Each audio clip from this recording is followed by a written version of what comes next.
All right. I was just watching this video by Psycrypt. It's Psychrypt.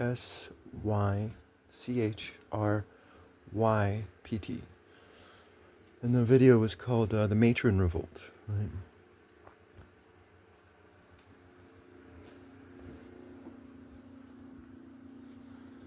And in it, he discusses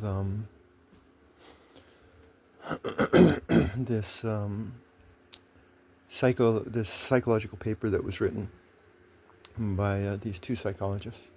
I think he even said one of them was a female psychologist, but they wrote this paper and they got it published, but then the publishing house or the publishing company took it down, and it was basically this banned this banned report.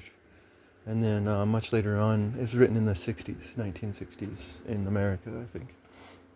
And then this other psychologist was doing his own research, and he was trying to look for research on this similar topic. And he ended up finding this buried this buried report. But basically, in it, it documents this phenomenon that was happening at the time, where almost 60% of, like 2/3 of the divorces were being initiated by women after the last child had grown up, right? And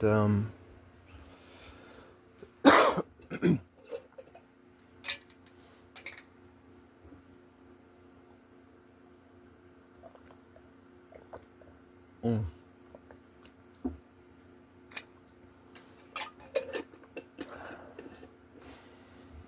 and yeah, no, he was just talking about that. Now, I've already like a lot of these women, they were saying that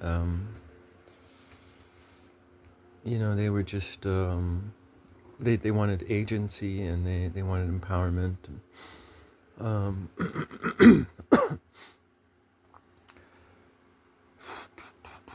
but it was also saying that while the kids are there, the man is the provider.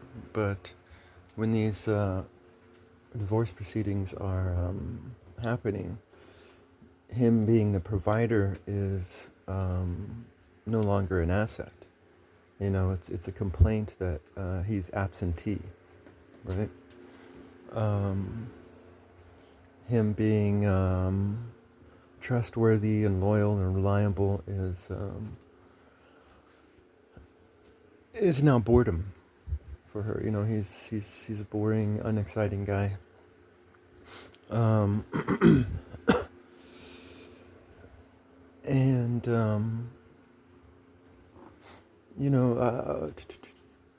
I've put my thoughts out on this on previous videos. And ultimately, I want to introduce this new concept that I haven't talked about yet, but I think it's important to set the stage.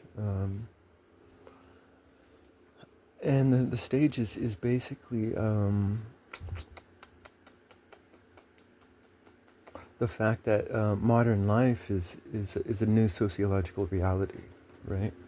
There's this great video by Historius Civilis on time, and it documents the use of time to manipulate workers, because before this industrial age, and even at times after, like I was listening to Nikola Tesla, and he went back to Serbia, and he was talking about these Serbians, and they were growing each family had their own chicken. They grew their own food. They made a lot of their own stuff. I mean, these are peasant practices that are systematically being destroyed, right? Because modern man is a highly dependent creature.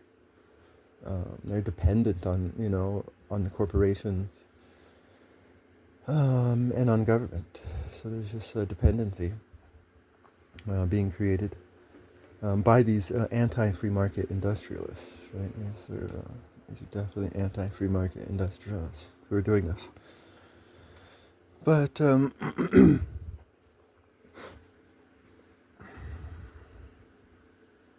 the greatest danger to free markets being merchants and not bureaucrats. But anyways,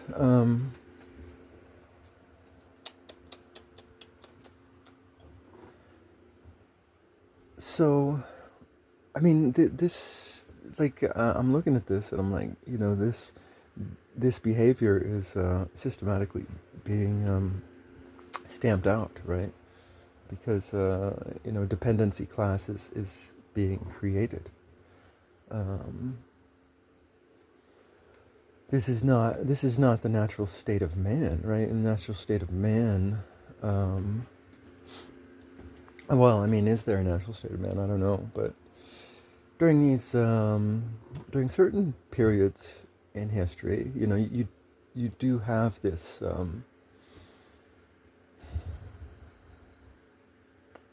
wave um, where sometimes people are more and more self-reliant, or they're more and more dependent, right? Because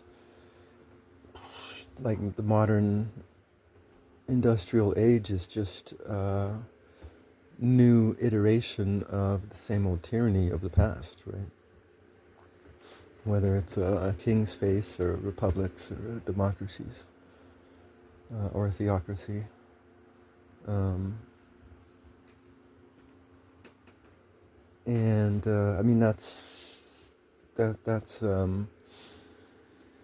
what um,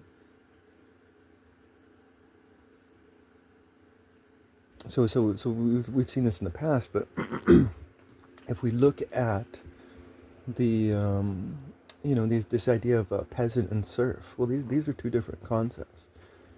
Um, Serfdom was created by the aristocratic class to gain control of the peasant, right? Because the peasants, they were more self-reliant, and they would go work for money just in order to acquire,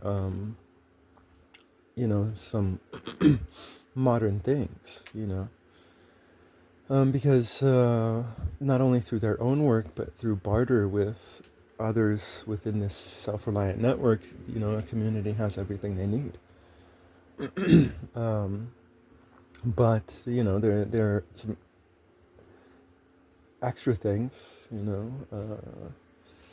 that sometimes require money. Um,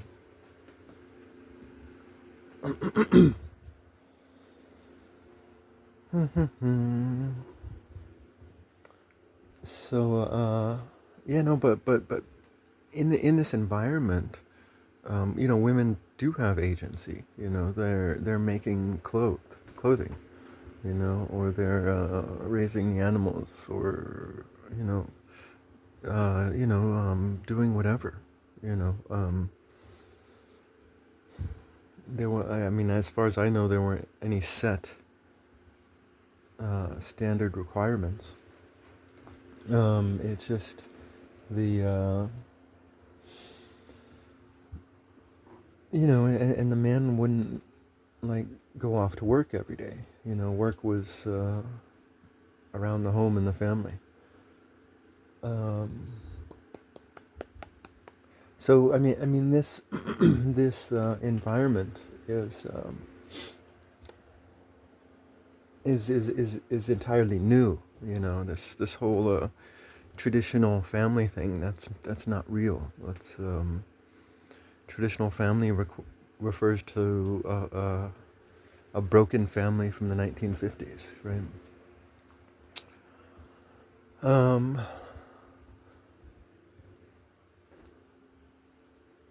and so yeah, no, it's great for women to desire agency and all that stuff.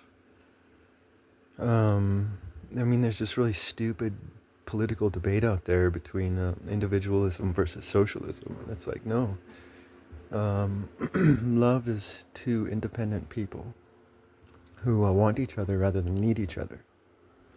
Um, so you need both for a relationship, for a family, and for a community. Um,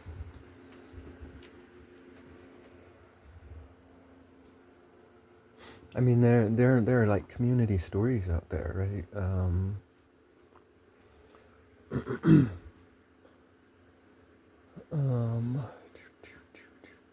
anyways, let's see here.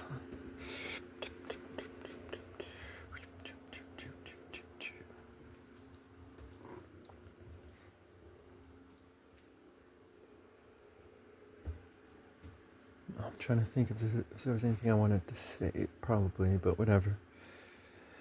So let's get to it. I think this analysis that he was giving is lacking. I think it's totally lacking. Um,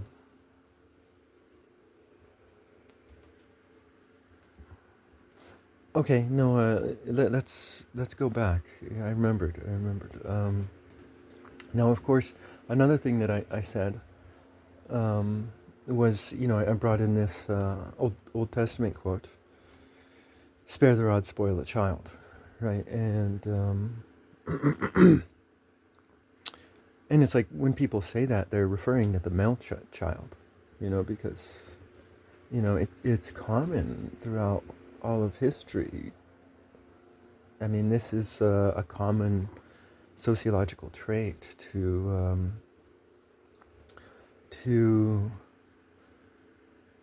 treat the female child without respect, right?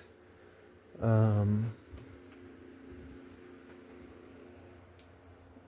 I mean, I recently saw this one comedian guy.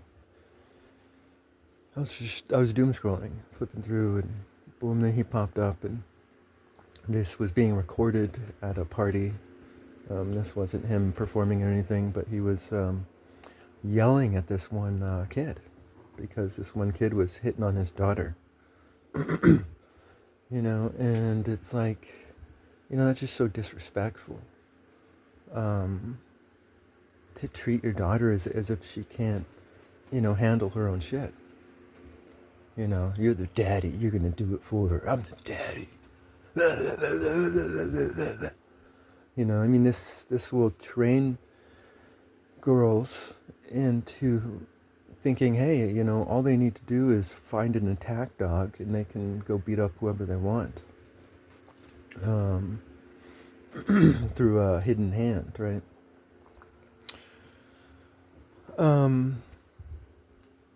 It's just very, very disrespectful. And so, but it's common, whether, I mean, and it doesn't matter the religion or the language.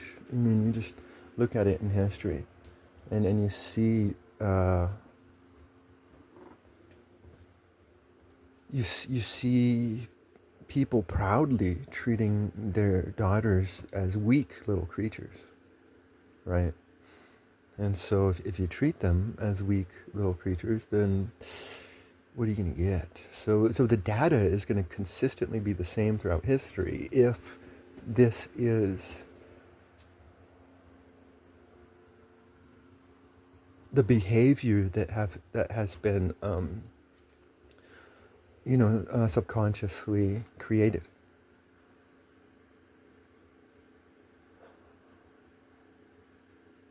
So anyways, let's get to my analysis.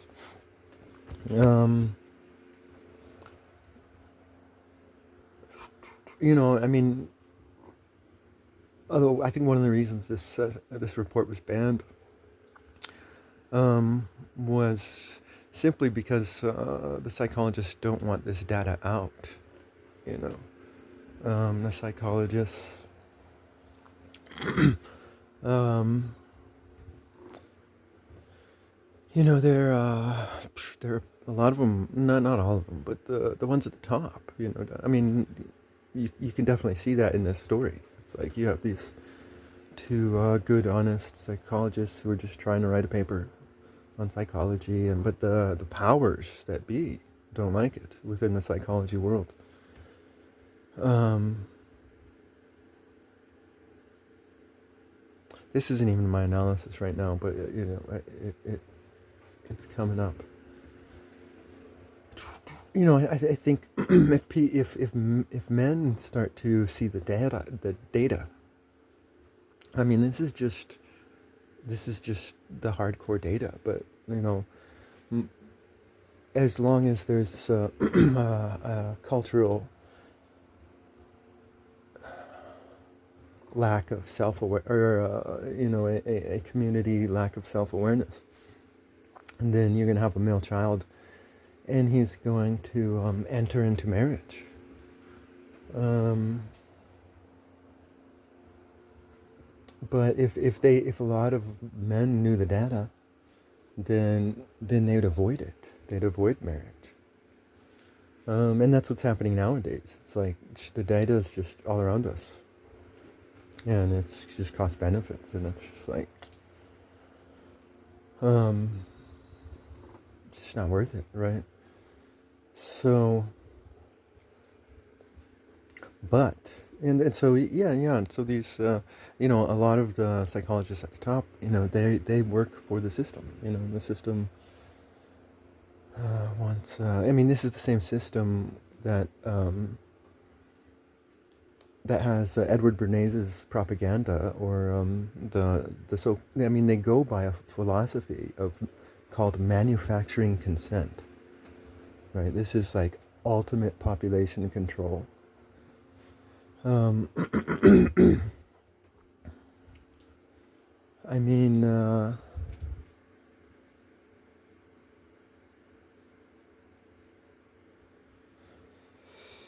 yeah. So la la la la la la la.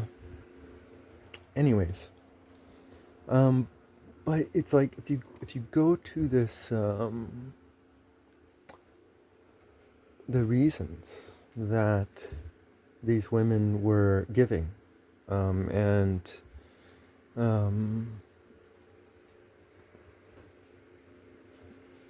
like look at the words and look at the reasons. And I think one of the things that is happening is that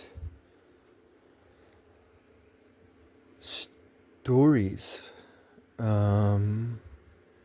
are a way of doing population control. Right? I mean, again, this is the same group of people that talk about manufacturing consent, right? I mean, just think about that. That's a power that the kings of old like never had. Like, you had kings of England that were begging the people to raise taxes just a tiny little bit, you know, and if the taxes got too high, the peasants would revolt, right? And the aristocrats didn't want any part of it either. So, I mean, these are two totally different realities, and they're hard to see through toxic modern polemics. And I'm against hereditary monarchy.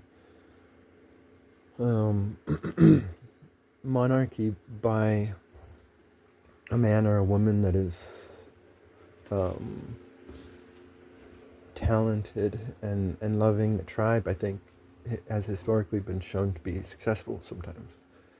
But then the problem is you know, who's this first son? You know, I mean, he could be a little shit. And if he's a little shit, then, then the whole kingdom sucks. So you know, I'm totally against hereditary monarchy. I'm against monarchy as a system. Um, Definitely. Um, But anyways, what am I talking about right now? So yeah, no, this is the same system that talks about manufacturing consent. And so if you look at the creation of idols, and I'm not talking religiously here. I'm talking like characters in a movie or a show that people look up to, you know. I mean, America's always been run by secret societies that have been, after this esoteric form of control for a long time. And they created this guy called, I think his name was Daniel Boone or something. Davy Crockett, or I don't know. You can go look it up. But, but this man, this man was such a man. He was such. Guess how many trees he could cut down a day? Oh my goodness. Oh my goodness. How many trees this man could. And I don't know. Go look up the stories. But this is, this is stories that are manipulating behavior, right? And that's, I think, a vital part of this analysis, because when I hear their reasons, I'm hearing a lot of 70s cultural stuff going down, right? I mean, nowadays, it's like there's all this debate about all this woke stuff, right? And according to the woke movement, Americans, don't like women, right? Because they don't like all these strong female characters.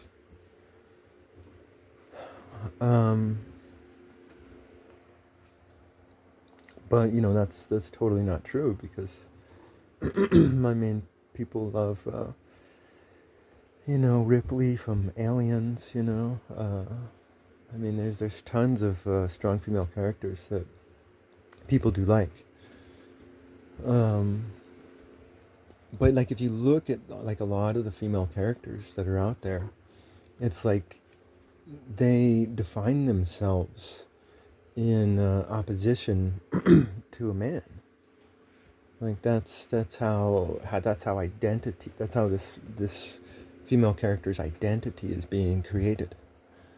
And I would say, the very same thing with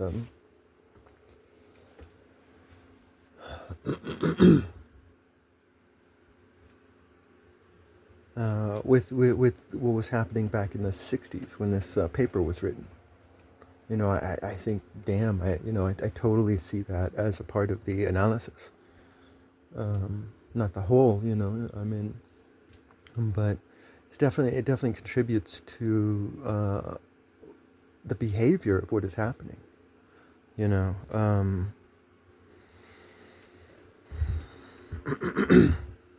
I mean, if you look at the creation of male heroes, I mean, these male heroes are work, work, work, work, work, work. Total sacrifice is love.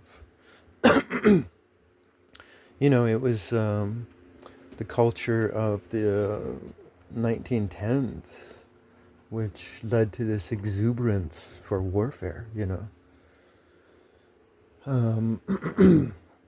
One of my favorite stories that I recently read is the Tales of Ninurta, right? And the Tales of Ninurta, it's crazy, fucking crazy, because you have Ninurta, but Ninurta, he's God, and he's like, quote unquote, like the king god, but not really. He's just a glorified enforcer. But this Ninurta was subtly being made fun of by the text, and I don't even think it's that subtle. And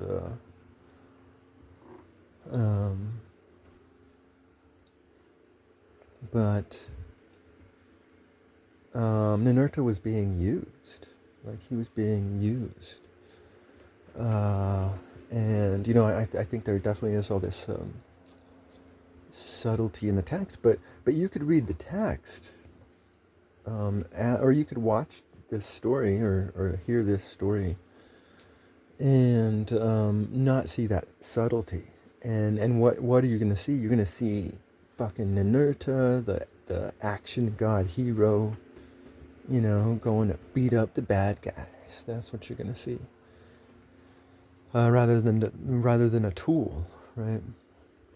Um, and Ninurta is good to praise you. Like that's a different psychology right there. But if you go to the Assyrian period, right, there's like almost seems like there's almost zero subtlety in the Assyrian mind, and you have all these psychotic um, fucking Assyrian kings, and a lot of these psychotic Assyrian kings would read the tales of Ninurta, and they would read other Sumerian stories like this, and they were like, hell yeah, I'm gonna be like Ninurta, and they go out there and they just do terrible things. Um, so yeah, no, I definitely think there's this power of stories to create behavior.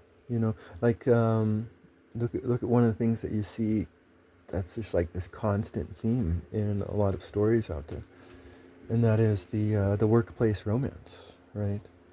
I mean, this is a system that has forcibly, that's in total control, and choice is an illusion. And this system has forcibly had both parents work, right? And they've kicked the woman out of the home. And then it's the same system which introduces all these workplace romances, into the culture. Uh, and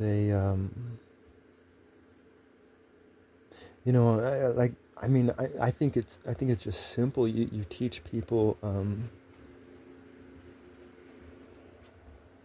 self-reflection, um, critical thinking, self-reflection, and they're going to be less influenced by stories like this. But if you have a mind that does not know how to critically think or to self-reflect, and it's just like, hey, buddy, look at the mirror. Like, this is pathetic behavior. Like, shit. Like, look at yourself. Look at yourself. You're pathetic. um, in a community that does not have these qualities, they're going to be very susceptible to stories. And these stories, a lot of them, work with the system in order to create our reality, our so-called reality. um, but yeah, no, I think that's it. What do you guys think? I don't know.